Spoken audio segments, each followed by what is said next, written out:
Hello, everyone. Thank you so much for joining me on today's episode of the Alexis Santiago-Cruz Show.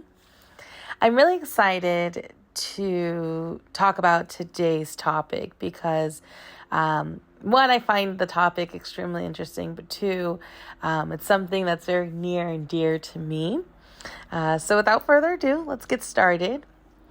As you all know, I love nature, right?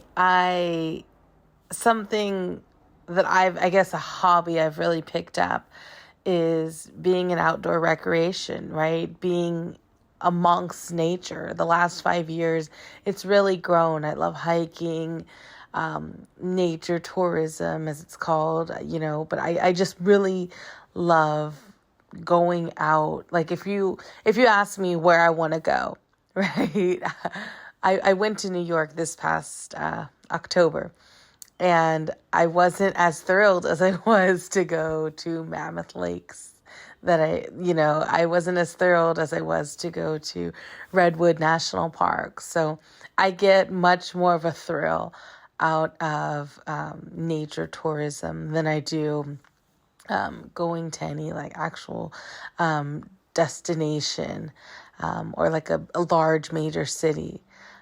That's me personally. It's something that I've learned and grown with, and it's something that I quite enjoy about myself.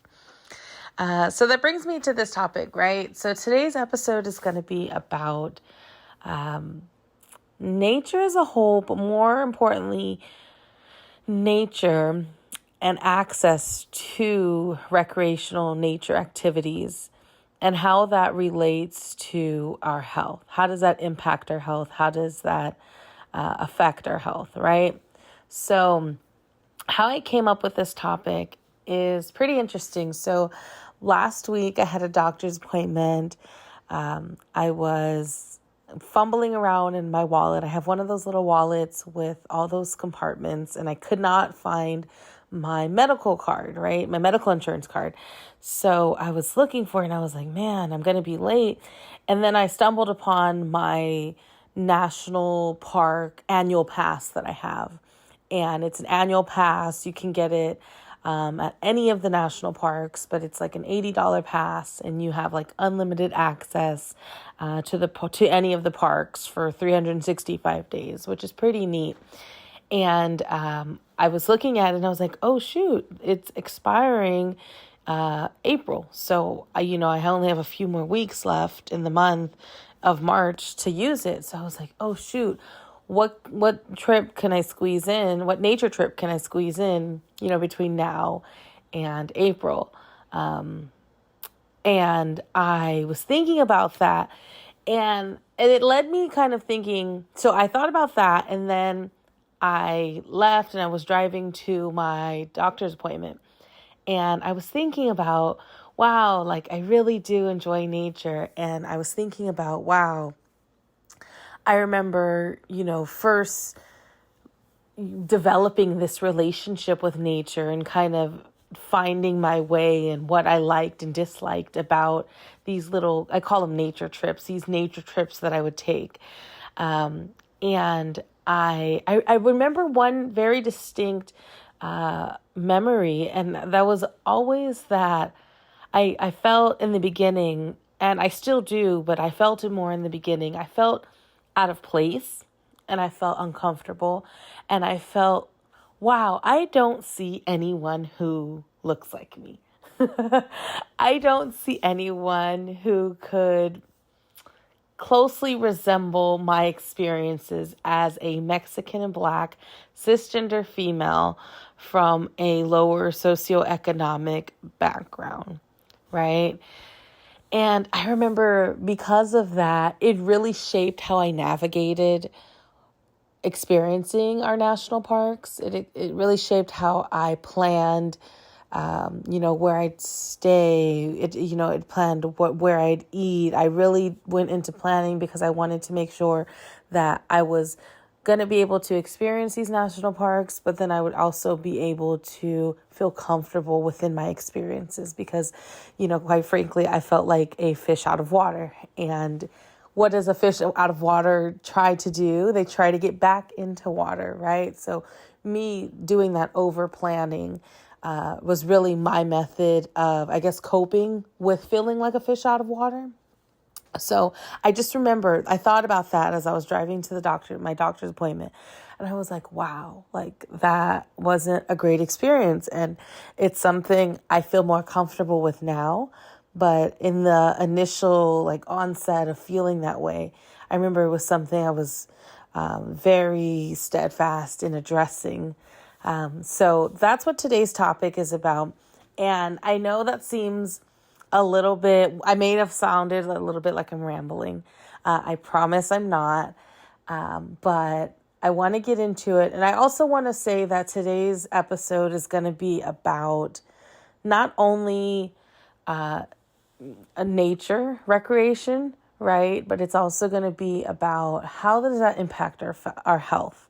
How does that and lack of access to it, how do those aspects impact us and our overall health, right? So let's get started. All right, so social determinants of health. Let's start there. So social determinants of health, or what I found is commonly abbreviated as SDOH, and a lot of research articles that I read about this. Social determinants of health. What is that? What does that mean, right? So essentially what it can be defined as is the conditions in the places where we live, where we work, where we play, our environment, our health systems, our diet, physical activity, our socioeconomic status. All of these different aspects are considered our social determinants of health, right? And essentially, all of these are interconnected. They're all interrelated, but they're also all determined by the money, power, and resources that we either have or do not have, are granted or are not granted, when we look at things that are extended to us, right, in our communities. So social determinants of health. And what I'm really focusing on in this, I want to get into, what are the benefits of outdoor recreation, right? It might seem obvious to some, but I do want to point them out because they are important. First, the most obvious, I think, is physical, right?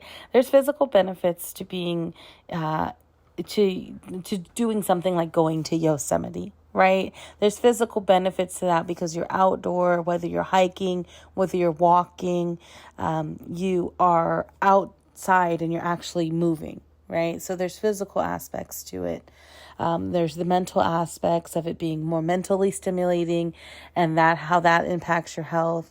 Of course, that also relates to cognitive benefits, just being in a different setting, a different surrounding that's so different from many of our homes. If you live in like a more city area, an urban area rather than a more rural area, it's more different, right? So that's very attentive to our mental and cognitive needs, and it definitely impacts those. But I was able to also come across a research article, and I'll be more than happy to link that below. But it really pointed out also that contact with biodiverse environments improve overall human well-being, right? So that's something I think I personally don't always think of, but like I said, I'm from a more urban environment. So my initial experience with nature really helped me develop a sense of I think happiness and fulfillment because I was in contact with so much biodiverse, such a large range of biodiverse environments, right? Being within nature. So those are the benefits. But now I want to move on to different portion of this topic, right? And it's really at the center of why I chose to discuss this in today's episode.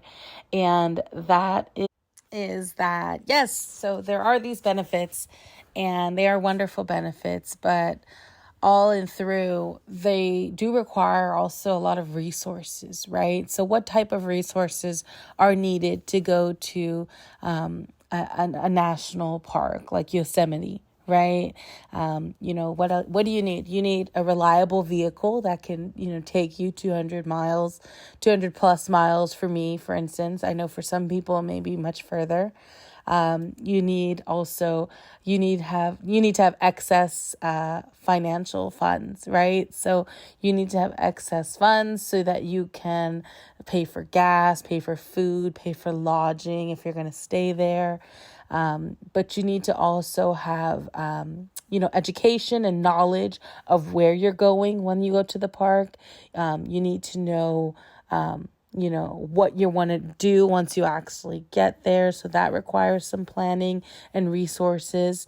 You're also going to need to have time off work, right? So, not everyone has the privilege of being able to jump up and say, hey, I want to go to Yosemite, let's make this happen like now, not everybody has that, that freedom in their schedule, right? So you have to, get the time off from work. You have to have the extra funds to do it. You have to have a reliable vehicle, and you have to be educated about where you're going. So with that, it creates a lot of constraints around visitation to national parks. And a journal article that I found, I read it actually about a year ago now, and I found it so interesting, and I'm so happy I kept it to discuss it in today's episode. But it's by David Scott and Kang J. Jerry Lee, and it's titled People of Color and Their Constraints to National Parks Visitation, right? So this article is really, really interesting because it points out some key constraints, some of which I went over, but also it really went into some other constraints, right? So like cultural constraints that for me, like feeling like a fish out of water, right? That's something that I was made to feel like, or that I felt like, because I didn't see many other different people. Like I didn't see many other people who resembled me, right?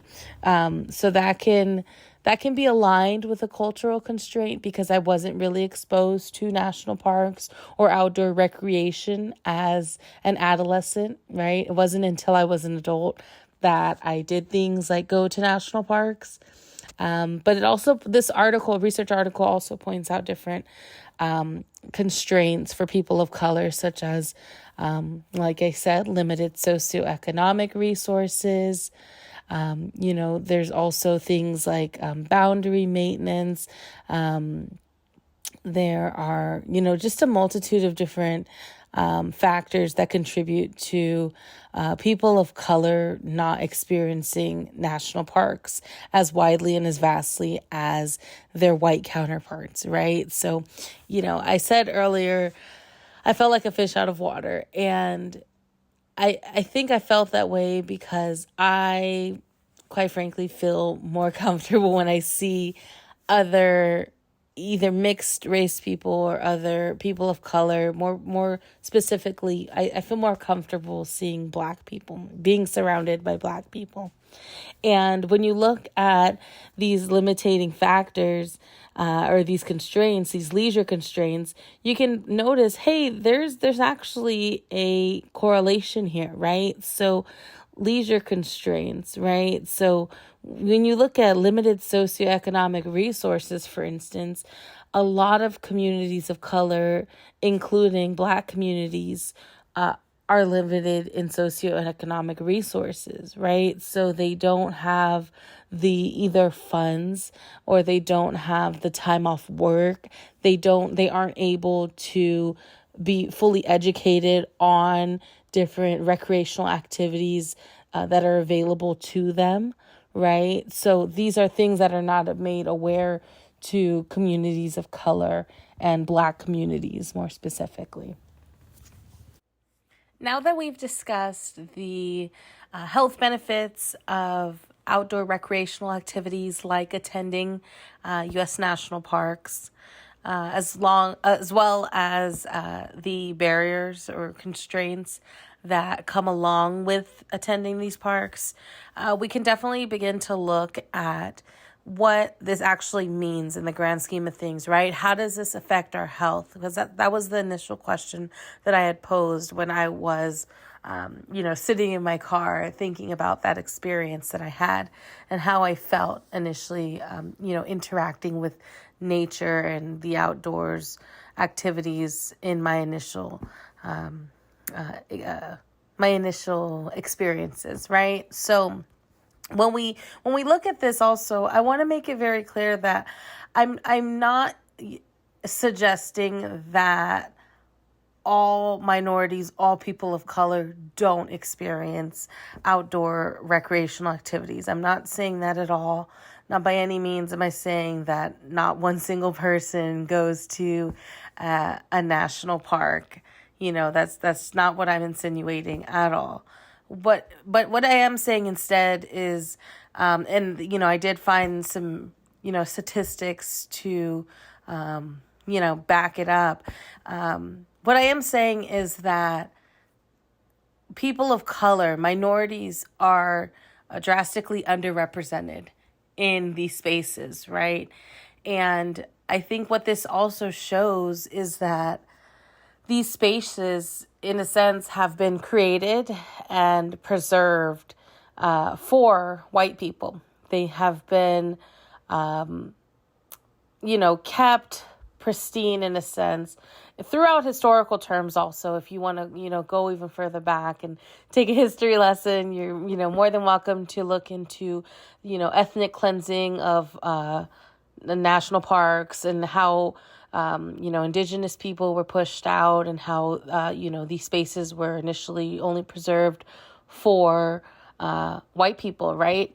But not going that direction, just focusing on the current, what I'm looking at is the reason why I felt this way is because there isn't an overwhelming large number of minorities that I see at national parks, right? And I do have some statistics from the U.S. Forest National Service and Fish and Wildlife Service, and it shows that 70% of people who visit national forests or national wildlife refuges and national parks, they're white, right? So this doesn't actually break down. These statistics don't actually break down what type, what the other races are.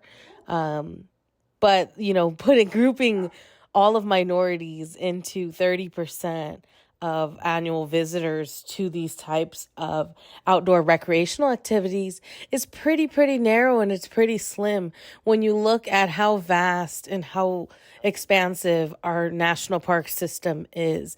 And, we're not just talking about California. I currently, I'm reflecting on my experiences in California, but this is the national parks, right? It's not just in California by any means. So when you say that only 30% of people who go to national parks in the U.S. are non-white, that does look like a problem, and it does look like it's directly correlated. Look like it's directly related to race. It's there has to be an underlying issue or an underlying reason that is related to why so many white people are experiencing national parks at higher levels, right?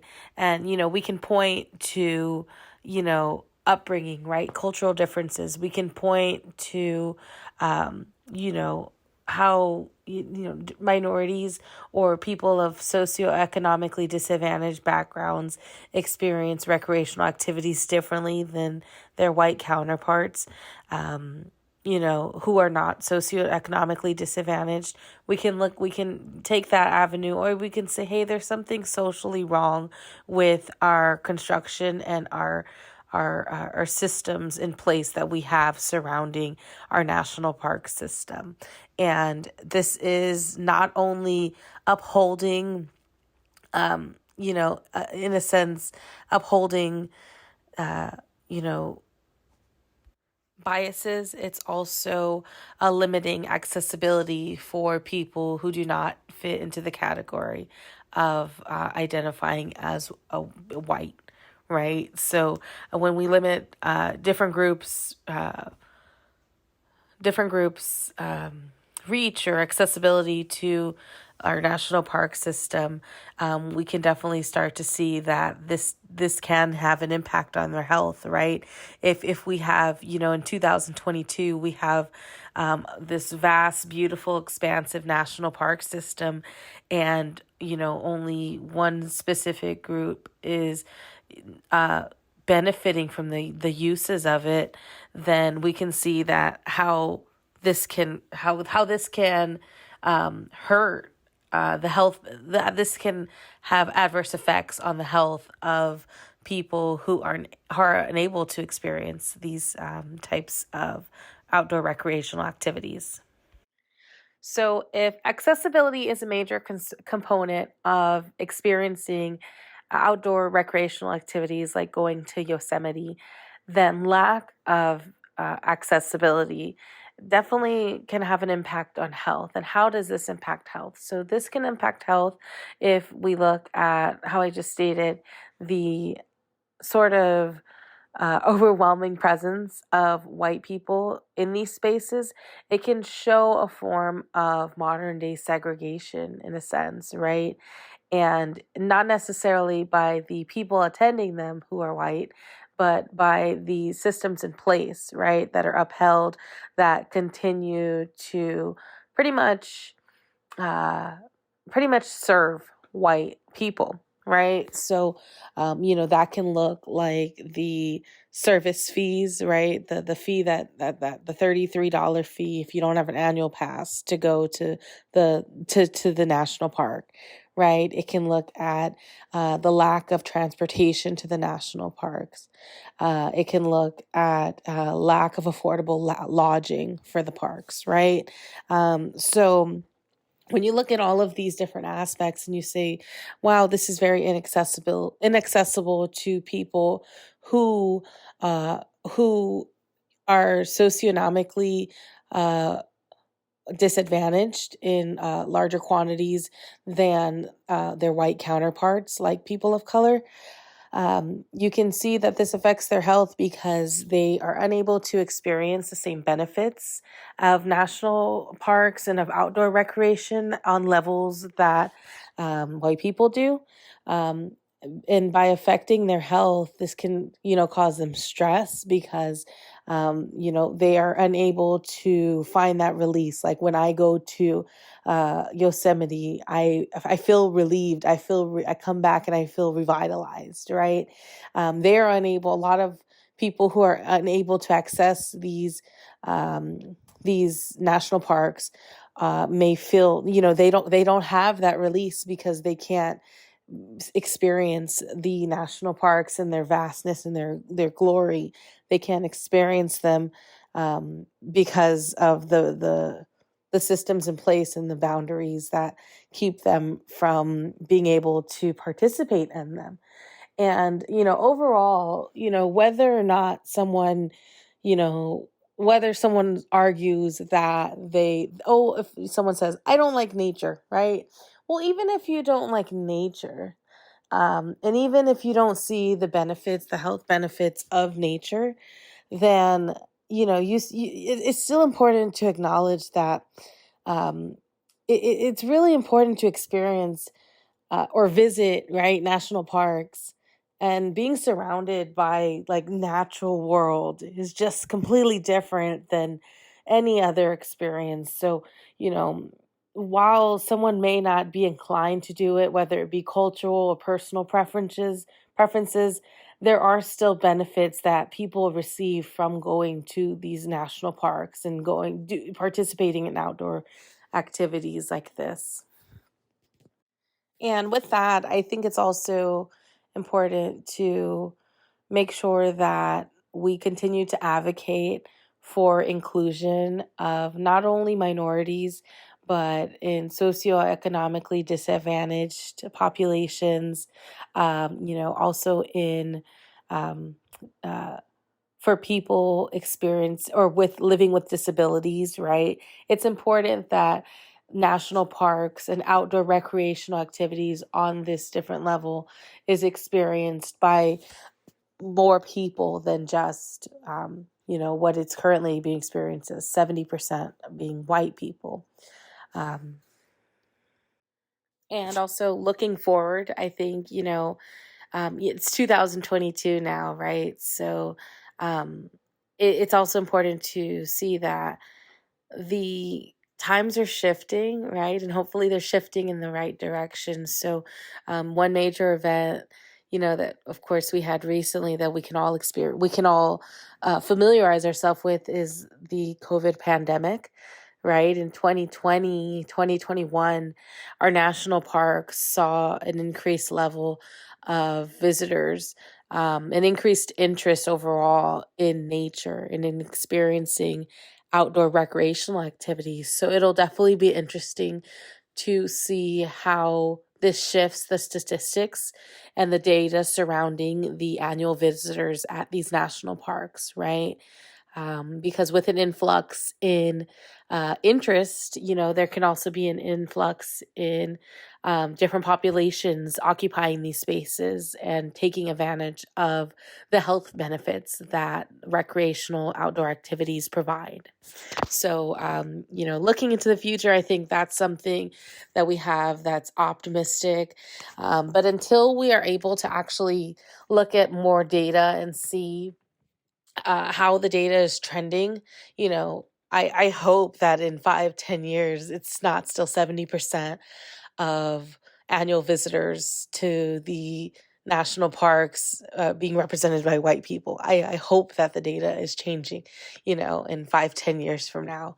But until we are able to see that shift in data, I think it's just important to continuously acknowledge that and to advocate uh, uh, for not only, I guess, education about this issue, but also awareness of how extremely beneficial to our health national parks are and outdoor recreational activities as a whole.